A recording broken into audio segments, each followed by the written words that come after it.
जिस समाज में ऐसे जनप्रतिनिधि पाए जाते हैं और प्रशासन का सहारा भी छूट जाए, उस समाज के गरीब कमजोर लोगों का न्याय तो ईश्वर ही कर सकता है। यह अब बीती उस बुजुर्ग महिला मार्था सरकार की है जो लाल बालू गांव थाना डगरुआ जिला पूर्णिमा बिहार की रहने वाली है। जमीन जायदाद का बंटवारा होने के बाद 2008 में यहाँ आए। 1 साल पहले बंटवारा हुआ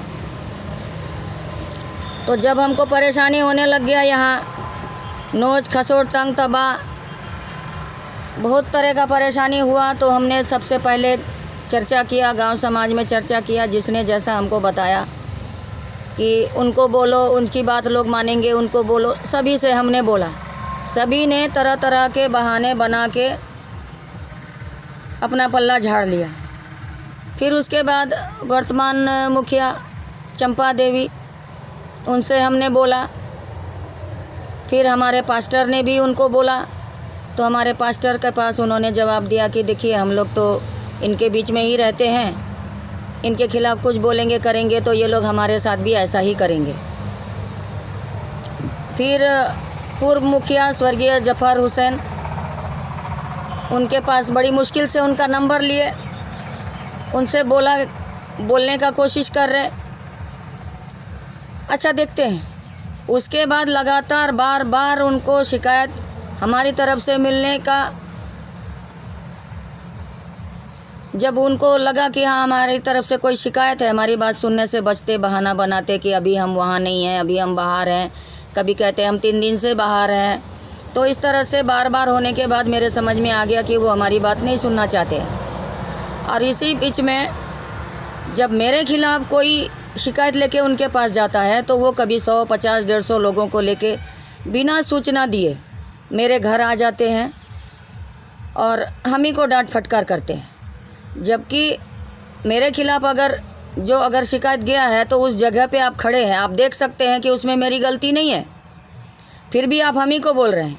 एक मामला ऐसा भी था जिसमें वर्तमान मुखिया चंपा देवी भी आई थी और वो भी आए थे, 20-25 लोग थे। तो जफर मुखिया सबके सामने ही, उन लोगों के सामने ही हम ही को डांट रहा है। और तब हमने, महिला मुखिया थी, उनका हाथ पकड़ा, मैंने उनको दिखाया कि देखिए। तब उन्होंने बोला कि इसमें इसकी गलती नहीं है। तो इस तरह से वो हमारे साथ करते रहे। और फिर इधर प्रखंड प्रमुख हाजी जफर, उनको ये हमारे रोड, घर के सामने नेशनल हाईवे है, उस पार में चंदभाटी गांव जाने वाले रोड में ग्रामीण सड़क में पुल बनाना है। तो हमारे नल से पानी लेंगे, 4 लेन रोड है, उसके भी उस पार कम से कम, फिर भी काफ़ी दूर है, 4 लेन से इतना चौड़ाई होगा। वहाँ से हमारे यहाँ पानी लेंगे 35, 40, 30 लोग मज़दूर है वहाँ। पूरे दिन 4, 5, 2, 3 करके लाइन लगा रहता था, हाथ धो रहे, पैर धो रहे, पानी पी रहे, गाना गा रहे, टुंटिंग बाजी हो रहा। जवान लड़की मेरे घर में है, हमको परेशानी हुआ, हम बार बार शिकायत करते रहे उनको, लेकिन कोई सुनवाई नहीं है, कोई असर नहीं। हमने समाधान बताया कि बाल्टी भर के पानी एक आदमी को भेजिए, पानी बाल्टी भर के ले जाइए, और ख़त्म हो जाएगा, सब लोग पिएंगे, ख़त्म होगा, फिर बाल्टी भर के ले जाइए। उसका भी असर उन पर नहीं हुआ और लगातार ऐसा ही है। हमने नल में ताला लगा दिया। ताला लगाने के बाद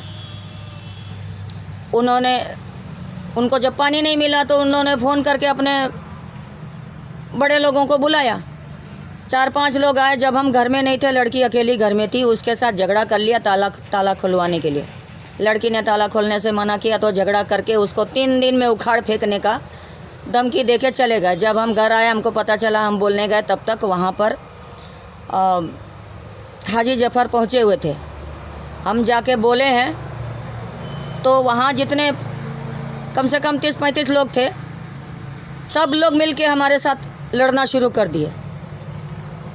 और हाजी जफर का क्या कहना था कि चुपचाप चली जाए यहाँ से, नहीं तो मार खाएगी। इस मामले को हमने तत्कालीन थाना प्रभारी टीपी सिंह, उनको कॉल लगा के सुनवाया कि सुनिए कैसा हो रहा है, तो वो भी मेरे पे हड़क गए। उन्होंने भड़कते हुए कहा कि हम आपको बार बार बोल रहे हैं कि लिखित दीजिए, क्योंकि हम बातचीत के द्वारा समाधान का प्रयास किए थे और लगातार उनको जानकारी दे रहे थे कि हमारे साथ ऐसा हो रहा है। तो वो भी मेरे पे भड़क गए। तो मेरे कहने का मतलब इस बात के गवाह वो भी हैं। और फिर उसके बाद एक बार 15 अगस्त 2013 यहाँ पर लड़के टोंटिंगबाजी कर रहे, कुछ गलत बोल रहे, हमने उसका जवाब दिया है तो उसने हमारा रेप करने का बात कर दिया, मेरा बलात्कार करने का बात कर दिया। मेरा बेटा अंदर था, दौड़ के उसको पकड़ा, थाना के हवाले किया। उस मामले में भी उस समय मुखिया निर्मल सरकार, उनकी मम्मी थी मुखिया, वो कार्यभार संभालते थे। तो मुखिया और उस समय की सरपंच और कम से कम 150-200 लोग सब पहले तो मेरे घर पे आए, जफर हुसैन लोगों को लेकर के, एक बड़ी भीड़ को लेके। यहाँ बात नहीं बनी तो थाने पहुँचे। मुखिया, सरपंच और उतनी बड़ी भीड़ थाने पहुँचे हैं आरोपी के पक्ष में। थाना वालों ने भी अपनी मजबूरी दिखा दिया कि देखिए, एक आरोपी के पक्ष में मुखिया सरपंच उसको छुड़ाने के लिए पहुंचता है, तो ऐसे में हम क्या कर सकते हैं। तो इसके गवाह तो क्लियर है। थाना में पहुंचे हैं तो ये तो उस समय के जो तत्कालीन प्रभारी थे उनको पता ही है, वहाँ के स्टाफ को भी पता ही है।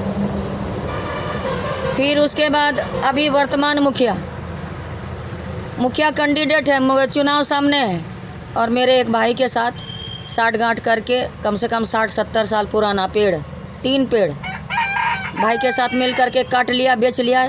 ज़मीन दूर है, पेड़ दूर है, जल्दी जानकारी नहीं मिल पाता है।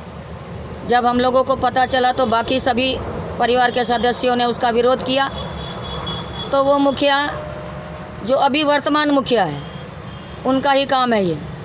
वो साफ मुकर गए कि हमने नहीं काटा है, जबकि जो खेती कर रहा है उसका भी ये कहना था कि वही किया है और हमको फंसा रहा है। और वहाँ आसपास के लोग जो थे उनका भी यही कहना था कि वही काटा है, लेकिन अब सबूत नहीं है, देर हो चुका है। ये बात हमारे जिस भाई के साथ मुखिया ने मिल के ये काम किया था उसका भी कहना था कि वो तो चला गया, सांप चला गया, लकीर रह गया है, अब क्या करोगे। तो इस तरह से यहाँ के प्रतिनिधियों का मेरे साथ अनुभव है। और जब हम वो जफर हुसैन और चंपा देवी और प्रखंड प्रमुख का ये सब देखने के बाद जब हमने थाना का रुख किया, थाने का सहारा लिया, तब इस समाज वालों ने फिर हमारे पर उंगली उठाया। जो आज तक भी इसका ताना हमको दिया जाता है, बात बनाया जाता है, और उसी बहाने हमारे साथ दुश्मनी निभाया जाता है कि हाँ धंधा बना ली है, गांव समाज में पर पंचायत नहीं है, दौड़ दौड़ के हर बात में थाना जाती है, हर बात में थाना जाती है। जब हमको कहीं से सहारा नहीं मिला, कहीं से न्याय नहीं मिला, हमने थाना का सहारा लिया। एकमात्र सहारा उस समय मेरा थाना ही था। और मैं प्रशासन का तहे दिल से धन्यवाद करती हूँ, और माननीय नीतीश कुमार जी का भी, कि जब हमने महिला आयोग में आवेदन दिया था तो उन्होंने अपनी तरफ से कोशिश किया कि हमको न्याय मिल सके। मैं उन सभी का धन्यवाद करती हूँ। लेकिन अफसोस के साथ ये भी कहना पड़ रहा है कि अभी वर्तमान समय में मेरा प्रशासन का सहारा भी छूट गया है, मेरी कोई सुनवाई नहीं हो रही है। ऐसे में हम कहाँ जाएं, किससे न्याय की गुहार लगाएं, किससे बोलें, किसके पास जाएं, कैसे हम अपने आप को सुरक्षित महसूस कर सकते हैं। राजनीति से काम तक,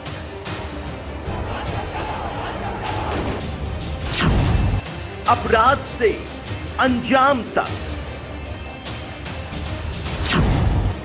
खेत से खलिहान तक, खिलाड़ी से मैदान तक,